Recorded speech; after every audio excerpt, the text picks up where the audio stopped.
دیکھیے نبی صلی اللہ علیہ وسلم نے فرمایا، بخاری مسلم کی حدیث ہے، تقاتلون الیہود حتی یختبی احدکم وراء الحجر فیقول الحجر یا مسلم هذا یہودی فاقتلہ، هذا یہودی ورائی فاقتلہ۔ نبی صلی اللہ علیہ وسلم نے فرمایا تمہاری یہود سے لڑائی ہوگی، جہاد ہوگا، یہاں تک کہ کوئی یہودی اگر پتھر کے پیچھے چھپے گا تو پتھر کہے گا کہ اے مسلمان یہ یہودی ہے، اس کو قتل کر دے، یہ میرے پیچھے چھپا ہوا ہے۔ ہر درخت بھی گواہی دے گا، ہر پتھر بھی گواہی دے گا، الا الغرقد، سوائے غرقد درخت کے۔ یہودیوں کا کوئی مقدس درخت ہے جو اسرائیل میں بہت زیادہ لگاتے بھی ہیں یہ لوگ۔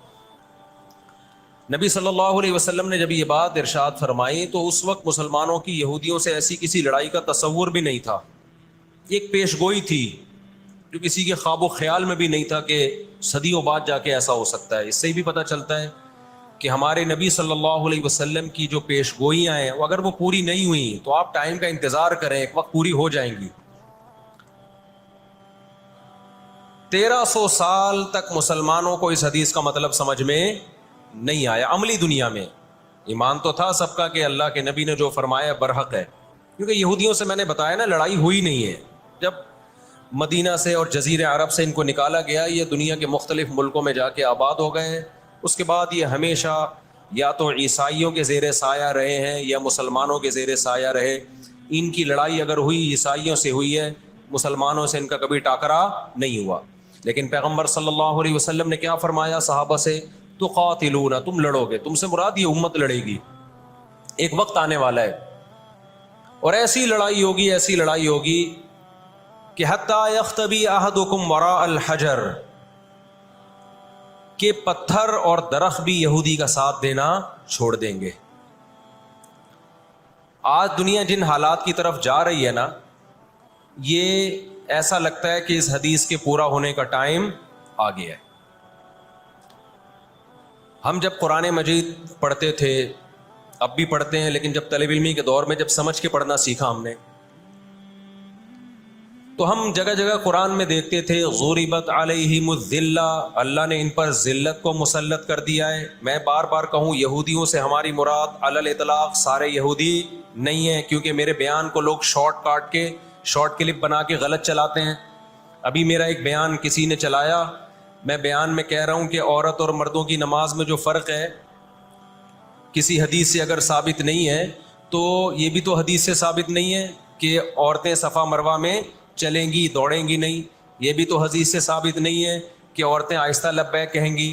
آگے میں نے پوری ڈیٹیل میں بات کی ہے۔ کسی نے میرا اتنا سا کلپ چلا دیا اور جواب میں کسی دوسرے کا کلپ چلا دیا کہ دیکھو فلاں فلاں حدیث تو ہے، فلاں حدیث تو ہے جس میں آتا ہے عورتیں صفا مروہ پہ چلیں گی، حالانکہ میں ان حدیثوں کا جواب اس کلپ میں دے چکا ہوں۔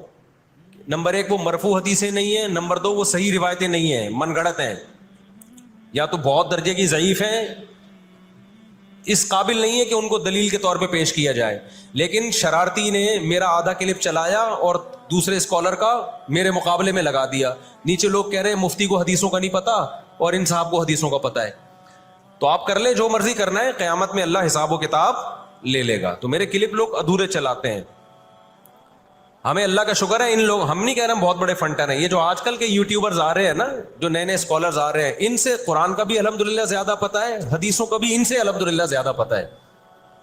ہم نے جن استاذوں سے حدیثیں پڑھی ہیں نا، ان کے 20-20 سال کے تجربے ہیں حدیث پڑھانے کے، اور وہ اردو میں نہیں پڑھاتے، وہ عربی میں پڑھتے ہیں، عربی میں پڑھاتے ہیں، اور اسماء الرجال کے بڑے بڑے علامے ہیں۔ سمجھتے ہو کہ نہیں سمجھتے؟ اور میں نے تو دور حدیث جو کیا ہے نا، دور حدیث ہم نے تو الگ ہی سٹائل میں کیا ہے۔ ہم پر تو پابندی تھی کہ جب حدیث کا سبق ہوگا تو ہم نے خود عربی کتابیں دیکھ کر، عربی شروحات دیکھ کر لیکچر کو تیار کرنا ہے، سند بھی خود پڑھنی ہے، سند کی بحث بھی، اور پوری بحث بھی خود ہی تیار کرنی ہے۔ تو اس سٹائل میں جب انسان حدیث پڑھتا ہے تو اس کی استعداد اور زیادہ بڑھ جاتی ہے۔ آج کل کے جو نئے نئے اسکالر آ رہے ہیں، ان سے کہو کہ بغیر زبر زیر پیش کے نا حدیث کی ایک سند پڑھ کے دکھا دیں، مفہوم تو اگلی چیز ہے۔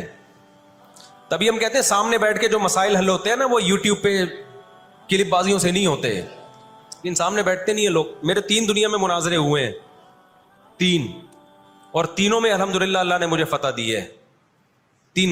ابھی چونکہ موضوع اسرائیل کا چل رہا ہے، یہ مناظروں کی بحث کرنا مناسب نہیں ہے، وہ میں پھر کسی اور وقت بتاؤں گا، لیکن مناظرے کچھ اصول اور ضابطے کے تحت ہوتے ہیں تو ہوگا، بغیر ضابطوں کے کوئی بھی آ کے بیٹھ کے مرغوں کی طرح لڑنا شروع کر دے، اس کو بحث مباحثہ نہیں کہتے، اس کو مرغوں کی لڑائی کہتے ہیں. تو مرغوں کی لڑائی میں ہم اپنے آپ کو نہیں دھکیلتے، ہم ٹرم اینڈ کنڈیشن فکس کر کے بات کرنے پر آمادہ ہوتے ہیں. سمجھتا ہے کہ نہیں سمجھتا؟ تو 3 ہوئے میرے، پھر کبھی بتاؤں گا انشاءاللہ. ابھی تو یہ اسرائیل کا ٹاپک زیادہ اہم ہے ان جھگڑوں سے جو آج کل کے اسکالرز کے چل رہے ہیں. تو بار بار میں کہتا ہوں، میرا کلپ ادھورا چلاتے ہیں نا تو کوئی یہودیوں کے خلاف نہ چلائے، سارے یہودی ایک جیسے نہیں ہیں. ہم اسرائیل کے اگینسٹ ہیں، تو ہماری جو لڑائی ہوگی اسرائیل سے ہوگی. حدیث میں جس یہودی سے لڑائی کا ذکر ہے اس سے مراد بھی کون سے یہودی ہیں؟ یہ فتنہ پرست اور شر پسند یہودی ہیں جو اسرائیل پہ غاصبانہ قبضہ، فلسطین پہ جنہوں نے غاصبانہ قبضہ کیا ہوا ہے. سمجھتے ہو کہ نہیں سمجھتے؟ تو آپ صلی اللہ علیہ وسلم نے فرمایا کہ تقاتلون الیہود، تمہاری جنگ کس سے ہوگی؟ یہود سے ہوگی. دجال کس کا سپورٹر ہوگا؟ بولتے کیوں نہیں؟ ابھی تو دجال آیا نہیں ہے اور آپ نے بولنا چھوڑ دیا ہے، جب آئے گا تو پھر تو اچھوں کی بولتی بند ہو جائے گی. کس کا سپورٹر ہوگا وہ؟ ہاں، میں عرض کر رہا تھا کہ ہم جب قرآن پڑھتے تھے ضربت علیہم الذلہ، قرآن کہتے ہیں ہم نے ذلت ان کے اوپر دے ماری ہے، ان فسادوں کی وجہ سے جو یہ کرتے رہے ہیں دنیا میں، ان فسادات کی وجہ سے. ہم جب پڑھتے تھے ہم کہتے تھے اے اللہ آج تو یہودی ذلیل نہیں ہے. اسرائیل کتنا پاورفل ہے کہ گچی کس کی پکڑی ہوئی ہے اس نے؟ امریکہ کی. ہندوستان کو گچی سے پکڑا ہوا ہے. تو آج تو بڑی عزت ہے. میں نے اپنے استاد سے یہ سوال پوچھا، انہوں نے بڑا معقول جواب دیا اور یہ تفسیر کی کتابوں میں بھی لکھا ہے. دیکھیں آپ یہودیوں کی ہسٹری اٹھا کے دیکھیں نا، ہمیشہ کوئی نہ کوئی ایسا ان پر مسلط ہوا ہے جنہوں نے ان کی شرارتوں کا مزہ ان کو دنیا میں چکھایا ہے. قرآن سے بھی یہ بات ثابت ہے کہ ان کو ان کی شرارتوں کا مزہ، عذاب جو ہے وہ دنیا میں ملتا رہے گا. میں بار بار کہتا ہوں ہٹلر نے بھی ان کو عذاب دیا ہے. ہٹلر سے پہلے بھی اسلامی نہیں بلکہ دنیا کی تاریخ میں بہت سے ہٹلر گزر چکے ہیں جنہوں نے ان کی شرارتوں کے ان کو دنیا میں سزا دی ہے.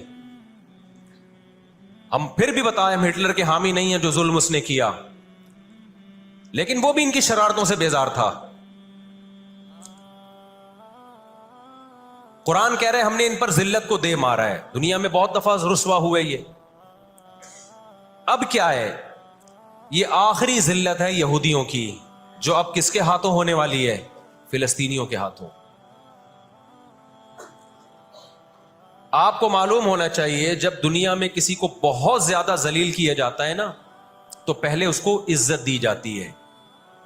کسی کے گلے میں آپ جوتوں کا ہار پہنا دو، یہ بھی ایک ذلت ہے.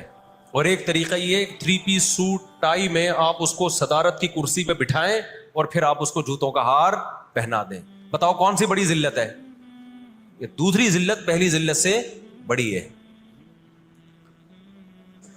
پوری دنیا میں مار کھانے کے بعد نا اپنی شرارتوں کی وجہ سے آج اللہ نے ان کو ایک تھوڑی سی حکومت دی ہے. ایک چھوٹا سا کنٹری. آپ اگر اسرائیل کو نقشے میں دیکھیں گے تو کراچی بھی بڑا ہے اسرائیل سے.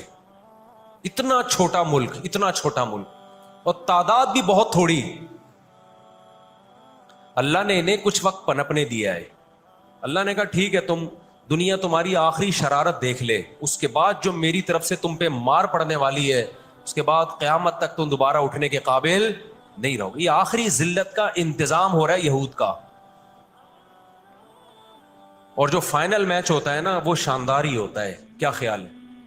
سیمی فائنل میں اتنا لوگ دلچسپی سے نہیں دیکھتے، کوارٹر فائنل میں اتنا دلچسپی سے بولو نہیں دیکھتے جو فائنل میچ دیکھتے ہیں. اللہ نے ان کا ظلم پوری دنیا کے سامنے نمایا. آج جو غزہ پہ جو کچھ ہو رہا ہے پوری دنیا کے سامنے اللہ نے دکھا دیا. ایک منٹ رکھیں اس کو.